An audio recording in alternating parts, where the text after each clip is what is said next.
Hello everyone, welcome back to my channel. আজকে সারাদিন আমি কি কাজ করব সেটাই কিন্তু তোমাদের সাথে শেয়ার করব।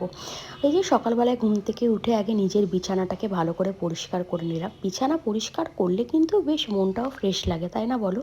আর আমি একটুখানি কাজ দেখাতে দেখাতে তোমাদের সাথে কিছু কথাও শেয়ার করব, কারণ আমি খুব একটা ভালো ভয়েস ওভার দিতে পারি না। তোমরা একটু মানিয়ে গুছিয়ে নিও। নতুন তো এই জন্য আমি খুব একটা ভালো পারি না। এই যে ব্রাশ ট্রাশ করে আসার পর শীতকাল যেহেতু, একটু মুখে ক্রিম না মাখলে না কেমনই লাগে।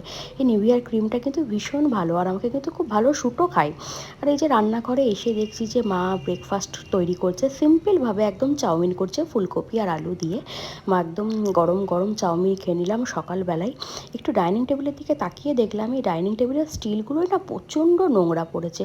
তো ভাবলাম যখন ফ্রি আছি একটু ডাইনিং টেবিলটা পরিষ্কার করে নেওয়াই যাক। এক দু মাস পর পর পরিষ্কার করলে না ডাইনিং টেবিলগুলো কিন্তু ভীষণই ভালো লাগে দেখতে, আর স্টিলগুলোও কিন্তু চকচক করে। আর দুপুরবেলার একদম সিম্পল মেনু আজ। আর দুপুরবেলায় খাওয়ার পর একটু ফল না খেলে না একদমই কিন্তু ভালো লাগে না। অনেকক্ষণ পরই চলে আসলাম বিকালবেলাতে, একদম চিকেন যখন রান্না হচ্ছে তখনই চলে আসলাম।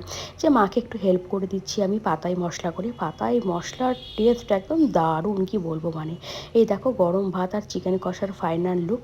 খাওয়া তো হয়ে গেল, এবার একটু কাজ তো করতেই হবে, রান্নাঘরটা পরিষ্কার করতেই হবে। আর এই ডিউটিটা কিন্তু রাতে আমারই থাকে। আর কি দারুণ করে পরিষ্কার করলাম দেখো রান্নাঘরটা, আর এইদিকে মা ডাইনিং টেবিলটাও পরিষ্কার করে নিল। ভিডিওটা কেমন লাগলো সবাই জানিও, আর লাইক কমেন্ট